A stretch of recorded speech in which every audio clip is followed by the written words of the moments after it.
Good morning guys, welcome to my channel. आज हम start करें केमिस्ट्री की सेकंड क्लास। हमने फर्स्ट क्लास में स्टेट्स ऑफ मैटर के बारे में पढ़ा। हम आज उसके आगे कंटिन्यू करेंगे प्योर सब्सटेंस से। तो चलिए स्टार्ट करते हैं। प्योर सब्सटेंस क्या होता है? प्योर सब्सटेंस वो सिंगल सब्सटेंस होता है जिसको हम और सेपरेट नहीं कर सकते अदर काइंड्स ऑफ मैटर में किसी भी फिजिकल प्रोसेस से। प्योर सब्सटेंस को हमने क्लासीफाई कर रखा है एलिमेंट्स में और कंपाउंड्स में। इनकी भी आगे फर्दर डिवीजन कर रखी है, वो अब हम देखेंगे। तो चलिए एलिमेंट्स की बात करते हैं। एलिमेंट्स होते हैं, एलिमेंट्स प्योर सब्सटेंस की वो सिंपलेस्ट फॉर्म होती है जिसको हम और स्मॉलर में नहीं कन्वर्ट कर सकते किसी भी फिजिकल या केमिकल मेथड से। इसका एग्जांपल हमारा gold, silver, hydrogen etcetera. Elements को भी फर्दर क्लासीफाई कर रखा है मेटल्स में, नॉन मेटल्स में और मेटलॉइड्स में। इन तीनों को अब हम एक एक करके पढ़ते हैं कि ये क्या होते हैं, इनकी क्या क्या प्रॉपर्टीज होती है। मेटल्स क्या होते हैं? मेटल्स हमारे जनरली सॉलिड होते हैं। इसका सिर्फ एक एक्सेप्शन है, वो है मरकरी, जो कि लिक्विड होता है रूम टेम्परेचर पे। वैसे ये सारे मेटल्स हार्ड होते हैं। ये लस्टरस होते हैं। इनका मेल्टिंग पॉइंट और बॉइलिंग पॉइंट हाई होता है और ये हीट और इलेक्ट्रिसिटी के गुड कंडक्टर होते हैं। अगर हम मेटल की कंडक्टिविटी के बारे में बात करें तो जैसे जैसे हम टेम्परेचर को इंक्रीज करते हैं मेटल्स की कंडक्टिविटी डिक्रीज होती है। ऐसा क्यों होता है? क्योंकि जैसे हम टेम्परेचर को इंक्रीज करेंगे तो जो आयंस होते हैं, मेटल्स के अंदर आयंस होते हैं, वो वाइब्रेट करना स्टार्ट कर देते हैं जिससे कि हमारी कंडक्टिविटी डिक्रीज हो जाती है। तो ये डायरेक्टली प्रोपोर्शनल नहीं होते, आपस में इन्वर्सली प्रोपोर्शनल होते हैं कंडक्टिविटी और टेम्परेचर। इसके एग्जांपल, मेटल्स के एग्जांपल हमारे iron, copper, silver, gold, aluminium, zinc etcetera.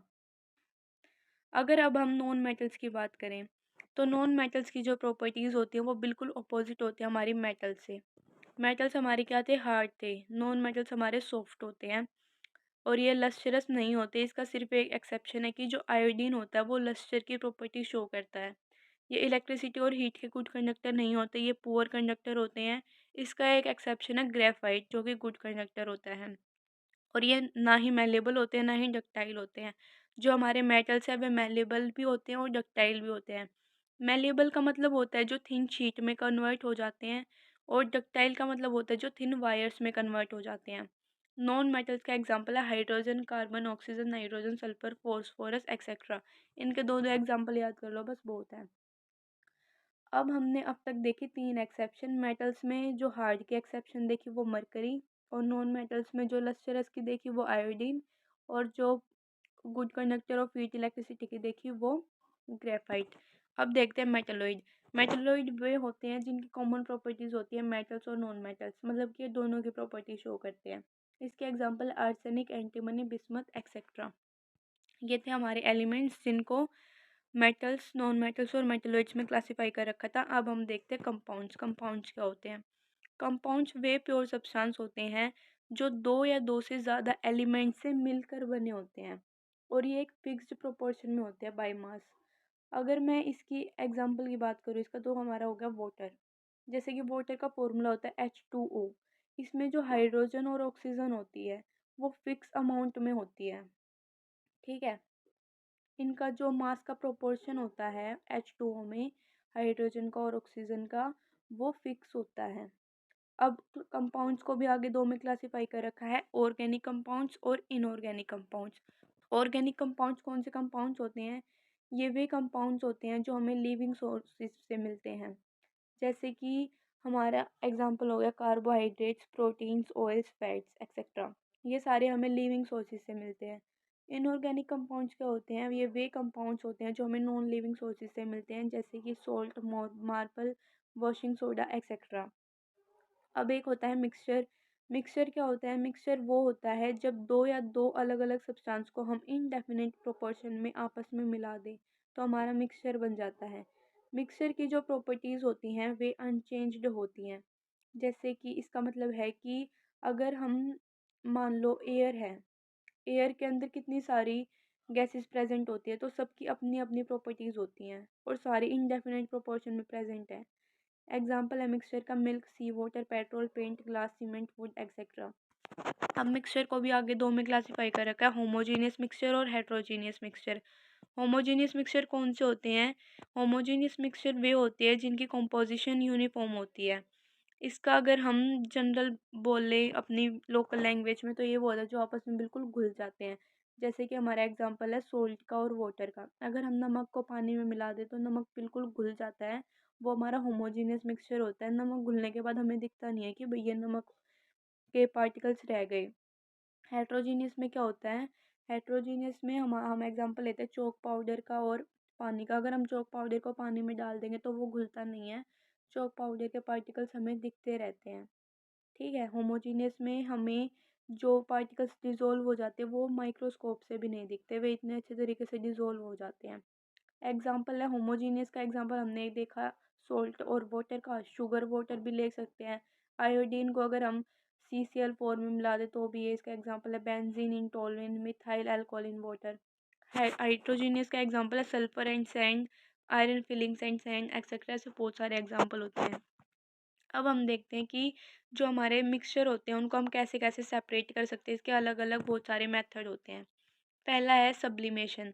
Sublimation का हम कब यूज़ करते हैं? जब हमें किसी भी सॉलिड को वेपर में कन्वर्ट करना हो, उसको बिना लिक्विड में लाए। हमने पहले देखा था ना फर्स्ट लेक्चर में कि कैसे हमने आइस को पहले वाटर बनाया था और कैसे फिर वाटर का वेपर बनाया था। अगर हमें सीधा आइस से वेपर बनाना हो तो उस टाइम पे हम सब्लिमेशन का यूज़ करते हैं। ठीक है? और ये किन पे अप्लाई होता है? नॉन सब्लिमेट मटेरियल्स पे अप्लाई होता है। इसका एग्जांपल है जैसे कि naphthalene, iodine, ammonium chloride, camphor etcetera. अब एक होती है प्रोसेस होआर फ्रोस्ट।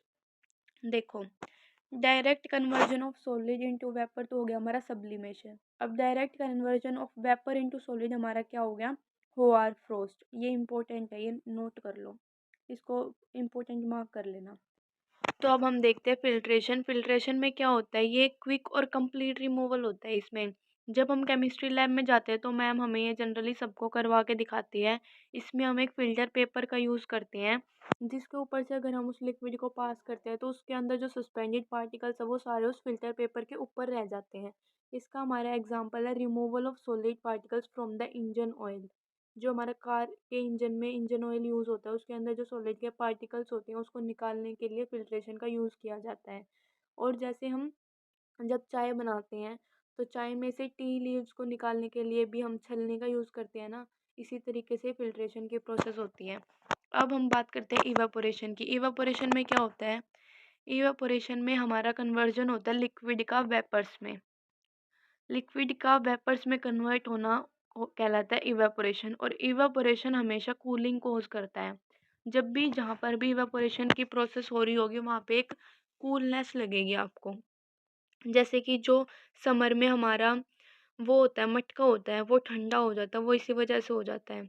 पॉन्ड्स में, वेल्स में और लेक्स में इवेपोरेशन होता रहता है, धूप की वजह से वेपर में कन्वर्ट हो जाता है और इवेपोरेशन की प्रोसेस होती रहती है। ठीक है? अब हम देखते हैं क्रिस्टलाइजेशन। क्रिस्टलाइजेशन क्या होता है? ये हमेशा यूज़ होता है सॉलिड सब्सटेंस की प्योरिफिकेशन के लिए और उसके सेपरेशन के लिए। इस प्रोसेस में हम क्या करते हैं?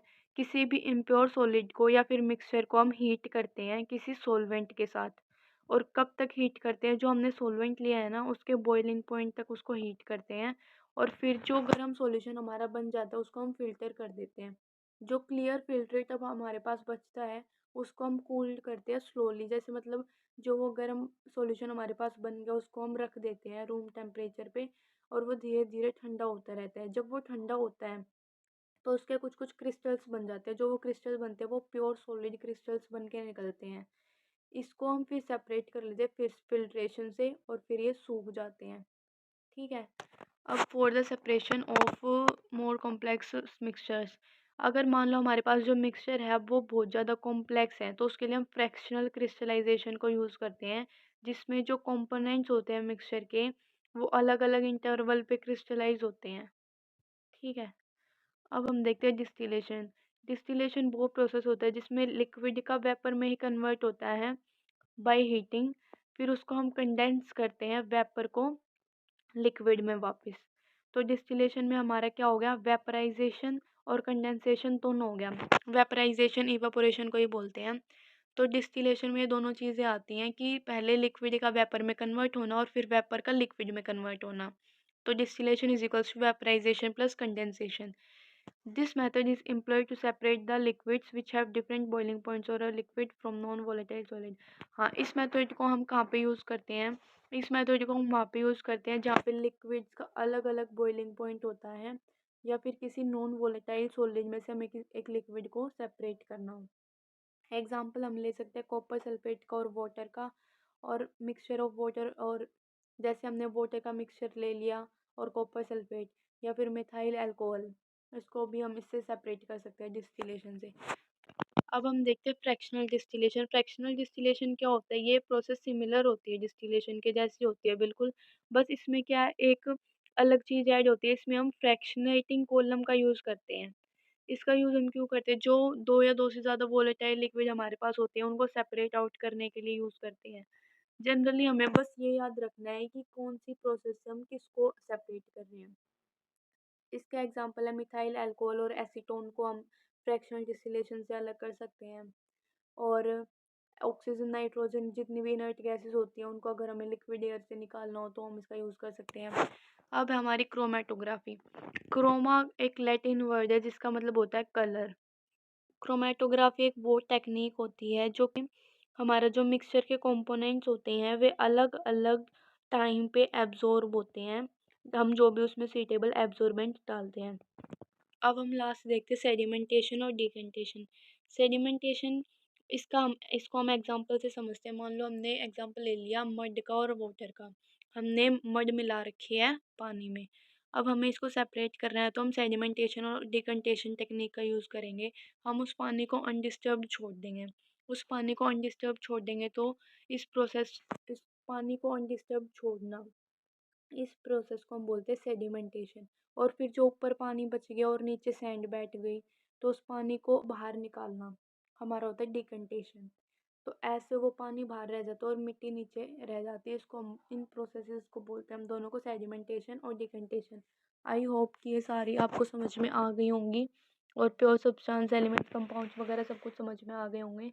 नेक्स्ट क्लास में हम कॉन्सेप्ट देखेंगे जो कैसे कैसे स्टेट में चेंज होता है। ठीक है, मेन मेन पॉइंट्स इसके लिख लेना। अब हम मिलते हैं नेक्स्ट क्लास में। Thank you for watching.